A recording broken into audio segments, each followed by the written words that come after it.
여러분이 지금까지 살아오면서 가장 황당했을 때가 어느 때일까요? 굉장히 황당했을 때. 뭐 여러 가지 일들이 많이 있겠죠. 야, 이거 한 번에 생각해도 이게 너무 황당하다. 그런 생각들이 뭐 한두 개뿐이겠어요, 그죠? 여러 개 있죠. 제가 경험한 것 중에서 가장 황당했던 것 중에 하나는 뭐냐면, 군대 제대하고 집에 와가지고 편안하게 잠을 자는데 꿈속에서 군대 다시 입대하라는 거예요. 이 꿈이지만 얼마나 황당했는지 진짜. 지금도 그 생각 가끔 가다가 그런 꿈을 꿔요. 다시 군대 입대하라는 것. 아내의 영향력이 큰 것 같아. 그래서 아들내미 막 군대 막 더 빡세게 해야 된다 그러면, 그렇게 군대 가져오면 당신이 가라고 나보고 아들 대신 당신이 가라고 그런 소리를 몇 번 들어서 그런지 가끔 가다가 군에 갑자기 가는 꿈을 꾸는데 이거 진짜 황당해. 야, 내가 어떻게 또 군대 가냐 그런 생각이죠. 전혀 생각하지도 않은 일들, 정말 황당하고 당황할 수밖에 없지요. 오늘 본문에 보면 진짜 자신의 인생 가운데 정말 황당한 일을 경험한 한 여인을 기록하고 있어요. 그 여인의 이름은 우리 잘 아는 대로 마리아죠. 이 마리아가 지금까지 살아오면서 가장 황당한 일은 뭐겠어요? 갑자기 천사가 나타나서 야, 너 아기 가졌어? 그러는 거예요. 자, 누가복음 1장 30절 31절 말씀에 보면 이렇게 말하고 있어요. 천사가 이르되 마리아여, 무서워하지 말라. 내가 하나님께 은혜를 입었느니라. 보라, 내가 잉태하여 아들을 낳으리니 그 이름을 예수라 하라. 아니, 결혼하지도 않은 처녀인데 내가 아이를 갖게 될 것이다. 그런데 이게 하나님께 은혜 입은 거다. 이게 무슨 은혜예요? 그 당시 생각하면 저주지.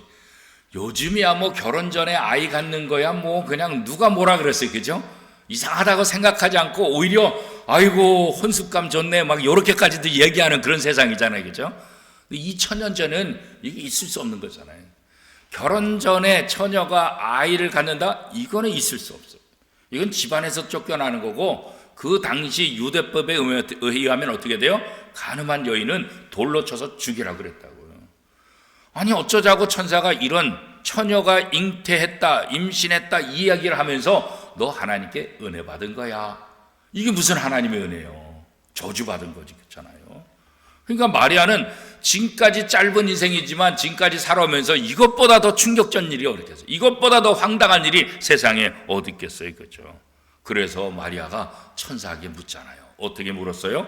누가복음 1장 34절 말씀해 보니까 마리아가 천사에게 말하되 나는 남자를 알지 못하니 어찌 이 일이 있으리까?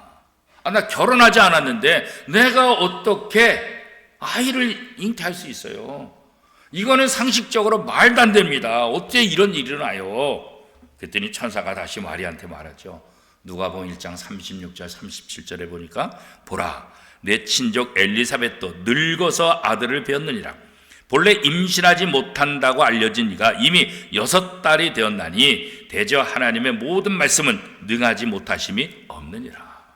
마리아 입장에서는 이게 진짜 황당한 거죠. 진짜 저주죠. 결혼해가지고 아이를 못 갖는 사람이 아이를 가졌다. 이거는 괜찮잖아요. 이거는 축복이죠. 이거 하나님의 은혜 입은 거죠. 근데 결혼하지 않은 여자가, 처녀가 아이를 가졌다. 이게 무슨 은혜겠죠. 그런데 천사가 뭐라고 대답하냐면, 야, 니네 친족 중에서 엘리사벳 있지? 나이가 많지? 애를 가질 수 없지. 나이가 많으니까. 그런데 그 엘리사벳이 지금 아이를 가졌어.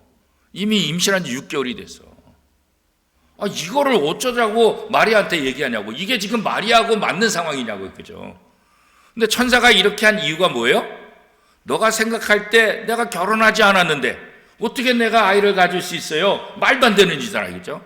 불가능한 거잖아요. 그런데 너가 불가능하다고 생각했던 그것이 너의 친족 엘리사벳에도 똑같이 일어났다. 나이가 많아서 전혀 아이를 가질 수 없는데 그가 아이를 가졌어. 엘리사벳의 아이를 가진 거나 너가 아이를 가진 거나 내가 볼 때는 똑같은 거야. 불가능한 것이 가능한 현실로 나타난 거야. 지금 천사는 바로 그 얘기를 지금 하고자 하는 거죠. 그래서 천사가 마리아한테 이 말을 한 다음에 떠나니까 이 마리아가 천사가 떠나가자마자 누가 보고 싶겠어요? 엘리사벳. 자기 멀리 있는 친족 엘리사벳. 진짜 이분이 나이가 많아서 아이를 낳을 수 없는데 진짜 아이를 가졌는가? 이게 이제 궁금한 거죠. 그래서 천사가 떠나자마자 엘리사벳이 있는 그곳으로 달려가기 시작하는 거예요. 왜요? 확인하려고. 아니, 엘리사벳이 아기를 가질 수 없는데 가졌다? 이것도 신기한 거고, 그거를 진짜인지 다시 한번 천사의 말이 사실인지 확인하기 위해서 엘리사벳에게로 달려갔다. 그렇게 말하고 있잖아요. 그렇죠? 자, 이 처녀가 아이를 가졌다. 천사의 말. 이 말을 도대체 누구하고 상담할 수 있겠어요? 이 속사정을 누구하고 얘기할 수 있겠어요? 자기의 마음을 이해해 줄 수 있는 사람이 누가 있겠어요? 약혼자 요셉? 약혼자 요셉하고 얘기해봤자 이게 쫓겨날 거예요. 파혼당하고, 와, 이런 행실이 못된 여자, 내가 이럴 줄 몰랐다고 난리가 났을 거예요. 그죠? 부모님한테 얘기하고, 누구한테 얘기해 도대체? 친구들한테 얘기하겠어요? 누구한테 얘기해요? 그런데 그래도 자기의 지금 이 상황을 제일 이해를 할 수 있는 사람이 누굴까? 엘리사벳. 엘리사벳도 아기를 가질 수 없는 그런 나이에 아이를 가졌다? 불가능한 것이 일어났다? 그러면 엘리사벳을 찾아가면 지금 내 상황을 누구보다도 이해하고 있는 그대로 받아줄 수 있는 사람은 엘리사벳이라고 아마 생각할 수 있었겠죠. 그래서 주저없이 이 마리아는 엘리사벳의 집으로 달려가게 되는 거예요. 그렇죠?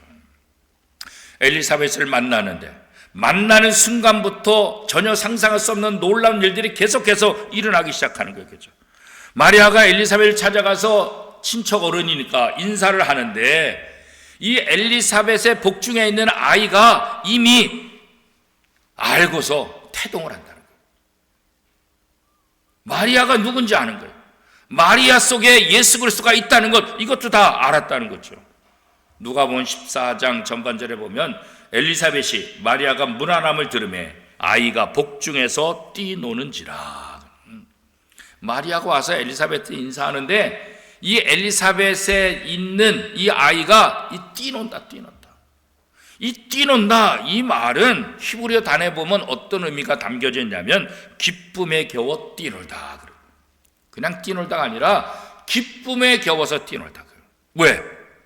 이 엘리사벳의 복중에 있는 아이는 누구예요? 장차 세례 요한이에요. 마리아의 뱃속에 있는 아기는 누구예요? 예수예요. 구원자 예수예요. 엘리사벳의 뱃속에 있는 이 세례 요한은 예수님을 준비하는 그런 역할의 사명을 가진 사람이에요. 그러니까 뱃속에서 이미 마리아의 뱃속에는 예수 그리스도를 알아봤다는 거예요. 그가 누군지 이미 아는 거예요. 그래서 어떻게 해요? 그냥 뛰노는 것이 아니라 기쁨에 겨워 뛰노라. 기쁨에 겨워 뛰노라. 성령 충만한 사람은 성령 충만한 사람을 아는 거예요. 그렇죠? 결혼해가지고 제 아내가 임신하고 나고 배가 조금씩 나오다 보니까 길거리 다니면서 배 나온 여자만 눈에 보이는 거예요. 그죠? 그전에는 전혀 눈에 띄지도 않고 관심도 없었어요. 근데 내 아내가 배가 나오기 시작하니까 이게 배 나온 여자들이 너무 많은 거예요. 아니, 임신한 사람이 이렇게 많았나? 그런 거죠. 그렇죠? 자기가 관심을 갖게 되면 그런 모습들이 계속해서 나타나는 것들을 보게 되잖아요. 그렇죠? 아직 태중에 있던 세례 요한은 자기가 준비할 메시아, 그 메시아가 지금 마리아의 뱃속에 있다는 걸 알기 때문에 기뻐 뛰놀았다, 이런 표현을 지금 하고 있는 거예요. 그래서 오늘 우리가 성도들의 삶 속에서 굉장히 중요한 건 뭐냐면 내가 성령 충만하면 성령 충만한 사람 알아. 나쁜 말 하면 도둑은 도둑을 알아요. 그죠? 우리는 도둑이 누군지 모르잖아요. 근데 도둑은 도둑을 알아본다니까요. 그죠? 소매치기는 소매치기를 알아봐요. 우리는 몰라. 누가 소매치기인지 모른다고. 근데 소매치기는 소매치기를 알아본다니까요. 성령 충만한 사람은 성령 충만한 사람을 알아보는 거예요. 그죠? 그래서 우리가 그런 얘기 하잖아요. 요즘은 뭐 주변에서 그런 걸 잘 못 봤지만 예전에는 집에서 굿을 많이 했잖아요. 굿을. 그런데 정말 예수 믿는 사람이 가면 이 굿이 안 된다 그러잖아요. 왜냐하면 신내림을 받아가지고 귀신의 힘으로 굿을 하는데 예수 믿는 사람이 가면은 이 귀신이 힘을 발휘하지 못하는 거예요. 힘을. 그러니까 귀신이 예수 믿는 사람을 먼저 알아보는 거예요. 다른 사람은 이 사람이 예수 믿는지 안 믿는지 몰라. 그런데 귀신을 알아보는 거야, 귀신을. 그래서 저 어렸을 때 우리 전사님이 종종 그랬어요. 야, 너가 진짜 예수 잘 믿는지 확인하는 길이 있다. 굿하는데 한번 가봐라. 그러면 굿하는데. 너가 갔는데도 굿이 진행된다. 그러면 너 가짜야. 그래가지고 어떤 면에서는 굿하는데 가기가 두려웠어요. 이 가짜라고 판명되면 어떡하지? 내가 갔는데도 굿이 열심히 되면 어떡하지? 예. 귀신이 진짜 신을 알아본다니까, 그죠? 진짜 신을. 그러니까 이 엘리사벳의 뱃속에 있는 세례 요한이 마리아의 뱃속에 있는 메시아, 그걸 알아보는 거예요. 그래서 뛰놀며, 이 뛰놀다는 게 어떻다 그랬어요? 기쁨에 겨워 뛰놀다는 거예요. 그리고 엘리사벳도 이미 마리아를 알아보는 거예요. 마리아를 바라보면서 축복을 하는 거예요. 너 왜 왔니? 무슨 일 있어? 뭐 안 좋은 일이냐? 이렇게 묻지 않았어요.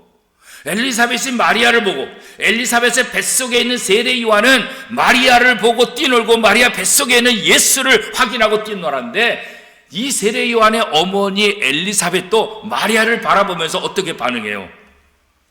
누가복음 14장 후반절에서 42절까지, 누가복음 1장 41절 후반절에서 42절까지 보면 어떻게 말하고 있어요? 엘리사벳이 성령의 충만함을 받아 큰 소리로 불러 이르되 여자 중에 내가 복이 있으며 내 태중의 아이도 복이 있도다. 엘리사벳도 성령 충만하다 보니까 이 마리아의 뱃속에 아기가 있다는 것 아는 거예요. 그리고 그 아이를 가졌다는 것이 마리아에게 커다란 복이라는 것, 이것도 안 거예요. 마리아가 먼저 얘기한 게 아니에요. 먼저 알아본 거예요. 먼저 성령 충만한 사람은 성령 충만한 사람을 알아본다, 이 말이죠. 누가복음 1장 45절에 보면 주께서 하신 말씀이 반드시 이루어지리라 하고 믿은 그 여자에게 복이 있도다. 하나님의 말씀을 믿는 사람, 그 사람이 반드시 복이 임한다, 그런 거죠. 그래서 우리가 성도는 성도를 알아보고, 그죠? 성령 충만한 사람은 성령 충만한 사람을 알아보고 서로 기뻐하는 거예요. 그것이 진짜 예수 믿는 사람의 모습이다. 서로 알아보고 축복하는 것, 이게 성도의 교제의 가장 중요한 핵심이에요. 본질이에요, 그죠? 우리가 우리 원미동교회 성도임을 알아보고 그랬잖아요. 제가 지난번에 그 명성교회 총회를 갔는데 엘리베이터를 딱 탔는데 그 명성교회 찬양대원이 같이 탔어요. 제 타는 엘리베이터에. 근데 저를 보더니 목사님이시죠? 혹시 김승민 목사님 아니세요? 그러더라고요. 누구세요? 그랬더니 제가 목사님 알아요. 그래서 궁금하잖아요. 이게 도대체 누군지. 그랬잖아요. 누군지.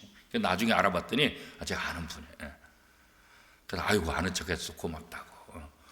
이게 나를 목사라고 알아봐주니까 너무. 얼마 전에 식당 갔다가 이렇게 나오는데 뒤통수에 대고 혹시 목사님이시죠? 그러더라고요.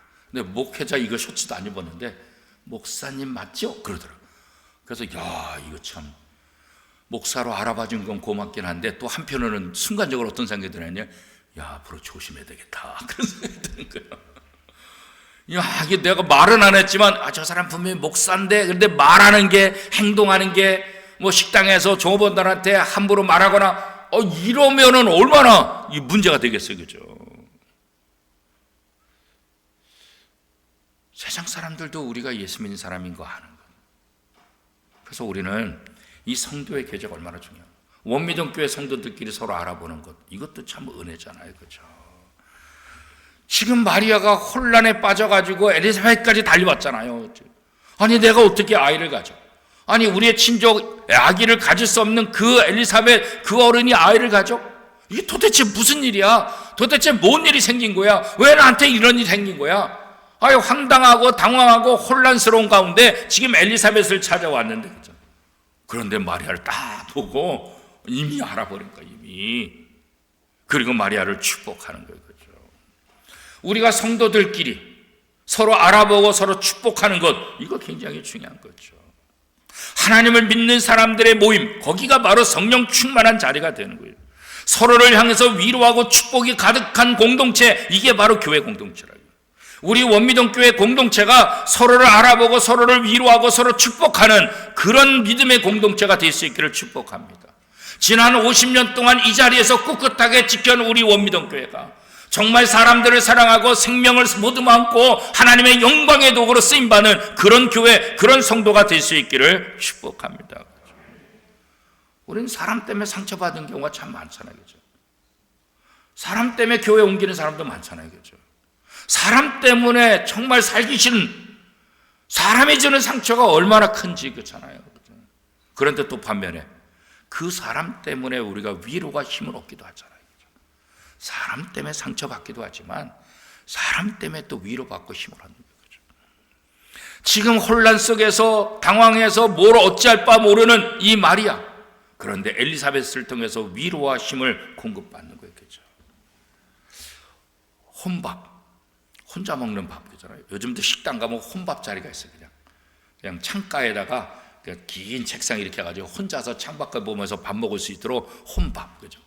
둘이 먹는 게 아니라, 하여튼 혼자 영화 보는 거 이거 좀 많대고, 혼자 여행하는 사람 이것도 많아지고, 혼자, 그죠? 그런데 사실 혼자서 밥 먹는 것보다는 함께 먹는 밥이 맛있죠, 그죠? 그래서 교회밥이 맛있다 그런 거예요. 왜요?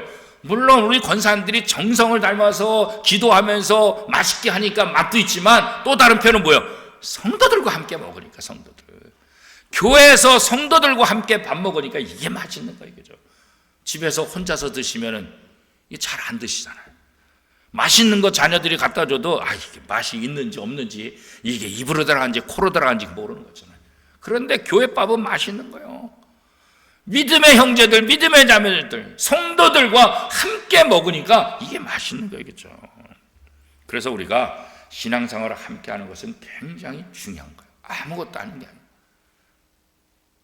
특별히 장례나고 어려움 당했을 때 이 성도들의 도움이 얼마나 큰데요, 그죠? 믿음의 사람들이 서로 위로하고, 그죠? 서로 진심으로 축복하고, 서로 진심으로 위로하고, 이런 공동체가 세상에 어디 있어요? 이 교회 공동체야말로 축복의 공동체고, 이 교회 공동체말로 위로의 공동체고, 이 교회 공동체말로 하나님의 사랑을 경험하는 위대한 공동체 되는 거예요, 그렇죠? 이 땅에서 맛볼 수 없는 그런 행복들을 누릴 수 있는 것, 이게 바로 교회 공동체라고. 마리아는 엘리사벳의 집을 방문하고 얼마 동안 머물렀다 그래요? 얼마 동안 머물렀어요? 누가복음 1장 56절에 보니까 마리아가 석 달쯤 함께 있다가 집으로 돌아가니라. 석 달이나 머물렀어요. 석 달이나. 이 석 달 동안 뭐 했을까요? 한번 상상을 해보세요. 석 달 동안 뭐 했는지 성경은 기록이 없어요. 여러분 상상대로 한번 해보세요. 이 혼란 속에 빠져있던 마리아가 엘리사벳을 만나면서 얼마나 위로가 됐을까요? 얼마나 많은 힘이 됐을까요? 그죠? 함께 밥 먹고, 함께 이야기 나누고, 함께 교제하고, 그죠?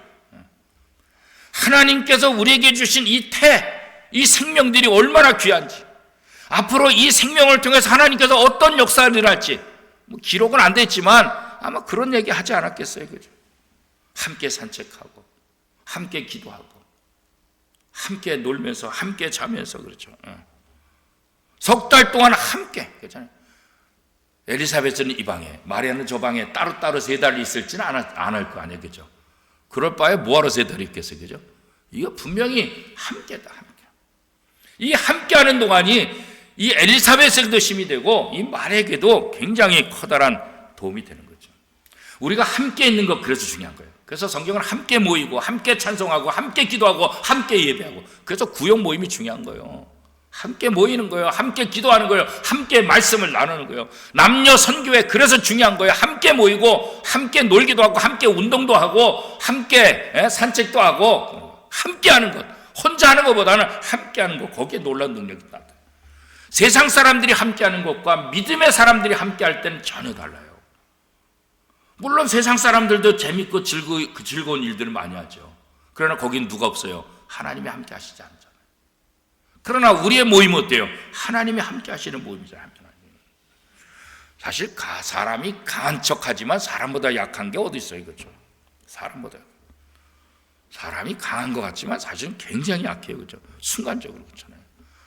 저도 아킬레스건 이게 뭐 누가 나무떼기로 때려서 부러졌어요? 아니면 뭐 부딪혀서 그냥 걷다가 갑자기 그냥 빡 하고, 그렇잖아요? 누가 때린 것도 아닌데 그냥 나갔어요. 그냥 나가서.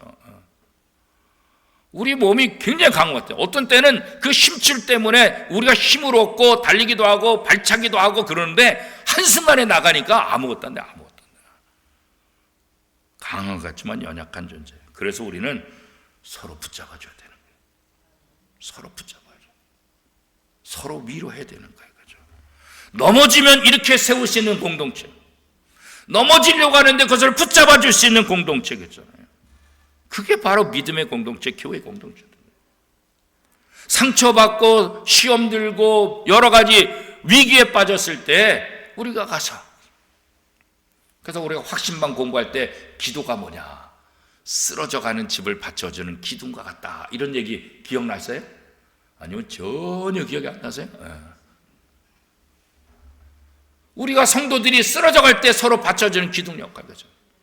나 혼자 있으면 쓰러지고 말지만 누군가 받쳐주면 이게 힘이 되잖아요.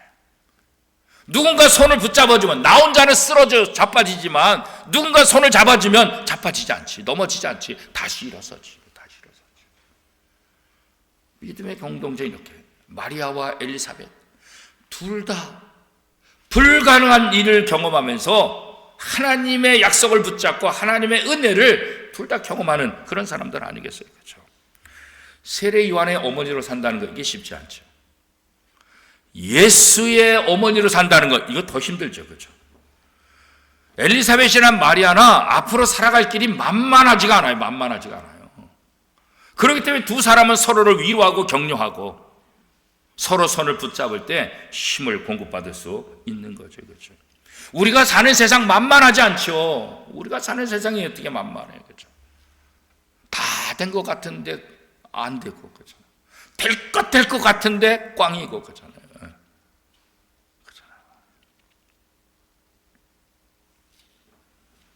그래서 우리가 교회 안에서 누구보다 할 것은 서로 위로하고 격려하는 거예요. 우리가 낙심하지 말고 선한 일을 많이 해야 되는데 더욱더 믿음의 가정들에게 할지니라 그러죠. 우리 믿는 사람들끼리 서로 더 많이 위로해주고 더 많이 격려해주고, 그렇죠? 지금 우리 곁에 함께 예배하는 분들, 우리 원미동교회 함께 출석하고 등록한 성도들, 그죠? 우리 함께하는 사람들, 그 만남을 귀하게, 우습게 여기지 말고 귀하게 여기는 거죠. 하나님은 우리가 외롭게 믿음의 길, 사명의 길 걸어가도록 하지 않아요. 함께 동행하도록 성도들을 우리에게 붙여주신 거예요. 우리 이웃들을 주신 거예요. 그죠?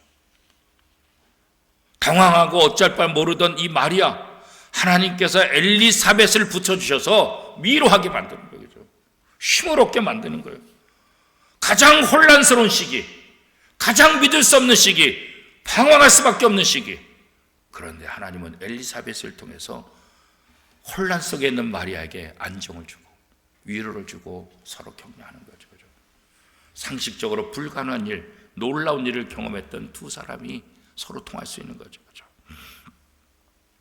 믿기 어려운 말씀을 믿음으로 받아들이고 순종한 이 마리아, 그죠? 물론 하나님께서 그를 도우셨지만 인간적으로 보면 어떻게요? 이 엘리사벳이 있었기 때문에 그가 더 확고하게 3달 동안 엘리사벳의 집에 머무르면서 엘리사벳과 함께 생활하면서 하나님의 은혜를 경험하게 되고 하나님의 약속의 말씀을 순종할 수 있도록 그렇게 훈련되는, 그런 것을 다져지는 그런 시간이 되지 않았겠어요? 그죠?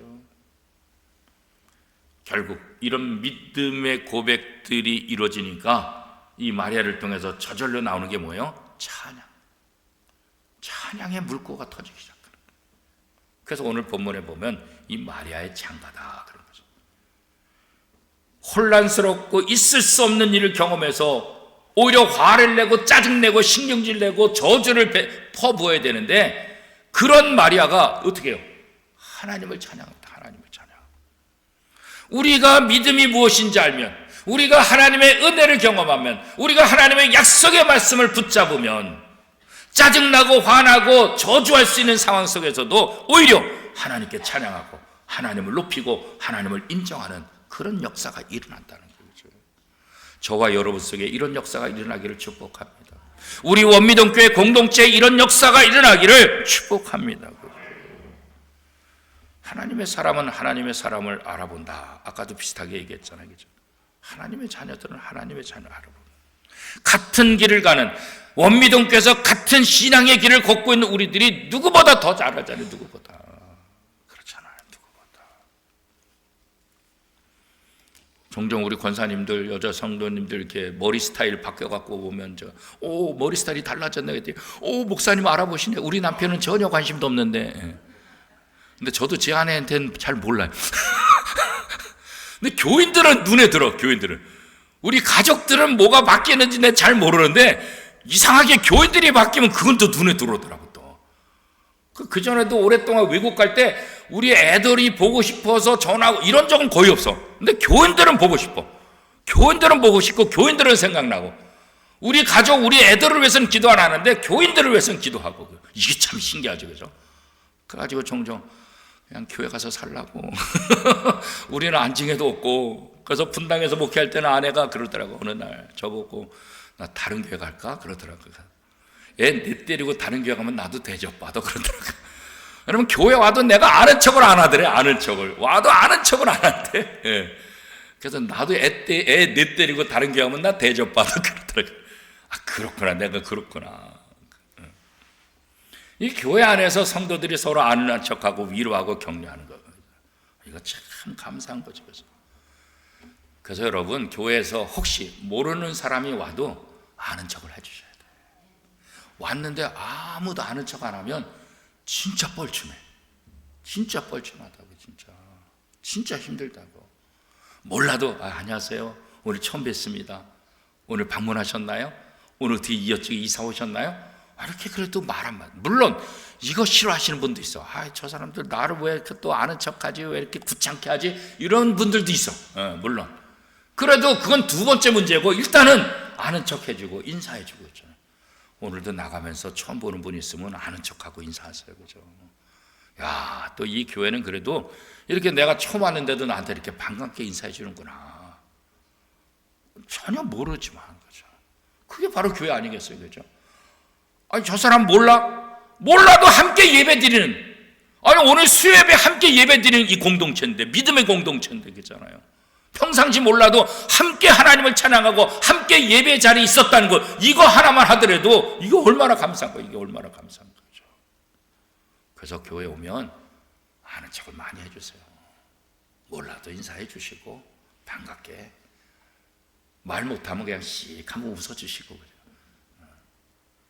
그게 아무것도 아닌 것 같지만 처음 온 사람이나 방문한 사람이나 또 혹시나 지금 힘들고 상처받은 사람에겐 아무것도 아닌 것이 굉장히 커다란 위로가 되고, 내가 그런 의도가 없었어도 받아들이는 사람, 힘든 사람은 남이 내가 그런 의도를 한 것도 아닌데 그것을 나한테 이렇게 고마운 또 사람이구나, 나한테 이렇게 정성을 보여주는구나, 또 이렇게 생각한다니까. 그죠? 그렇기 때문에 우리가 만나는 사람들에게 더 잘하는 것, 이게 굉장히 중요해요. 그래서 이렇게 하나님의 은혜를 경험하게 되면 뭐가 일어나요? 찬송이 일어나는 거예요. 찬송이. 그래서 저절로 하는. 그래서 믿음이 성숙한 사람은 찬양을 많이 해요. 입술에서 찬양이 흐른다고. 입술에서 트로트만 나오는 게 아니라, 그렇잖아요. 임영웅 노래만 나오는 게 아니라 찬양이 흘러. 찬양이 하나님을 찬양하죠. 그냥 흥얼흥얼거리는 게 찬양이 흘러나는 거죠. 마리아가 바로 그런 거예요. 하나님의 은혜를 경험하니까 하나님을 찬양해요. 하나님의 어떤 분이신지 고백하고 있는 거예요. 그렇죠? 누가복음 1장 46절에서 50절까지 보면 마리아가 이르되 내 영혼이 주를 찬양하며 내 마음이 하나님 내 구주를 기뻐하셨으며 그의 여정의 비천함을 돌보셨습니다. 보라, 이제 후로는 만세 나를 복이 있다 일컬으리로다. 능하신 이가 큰 일을 내게 행하셨으니 이 이름이 거룩하시며 긍휼하심이 투일한 자에게 대대로 이르는도다. 천사에게 내가 남자도 알지 못하는데 어떻게 애를 가져요? 이랬던 마리아가 이제는 뭐요? 하나님을 찬양하는 거예요. 하나님, 나같이 비천한 여종에게 은혜를 베푸신 하나님, 그 하나님을 찬양합니다. 내게 복되다 말씀하신 하나님, 그 하나님의 전능하신 그 하나님의 주권을 믿습니다. 그래가지고 바뀌는 거예요. 그래서 찬송하기 시작하는 거예요. 그렇죠? 그래서 우리가 찬송이 나오는, 이것은 은혜예요. 우리 원미동 교회가, 그렇죠? 찬양을 통해서 찬양을 통해서 기쁨을 나는 거예요. 성령 충만하면 찬양이 나오는 거예요. 그렇죠? 찬양하면 또 성령 충만해지는 거예요. 그렇죠? 우리 원미동 교회가 어떤 공동체인가? 정말 서로를 위로하는 공동체인가? 찬양을 기뻐하는 공동체인가? 그죠? 만남은 서로 위로하고 격려하는 그런 공동체인가? 오늘 말씀을 통해서 마리아와 엘리사벳의 이 만남을 통해서 서로 위로하는 믿음의 공동체, 서로 찬양하는 찬양의 공동체의 모습을 우리에게 보여주신 것처럼 우리 원미동교회를 통해서도 우리가 하나님이 누구인지 서로 고백하고 하나님을 찬양하며 하나님을 높이는 교회 공동체, 이게 바로 우리 원미동교회 공동체가 될 수 있기를 축복합니다. 그렇죠? 이것은 어떻게 해요? 마리아가 엘리사벳을 찾아갔기 때문에 나타나는 거예요.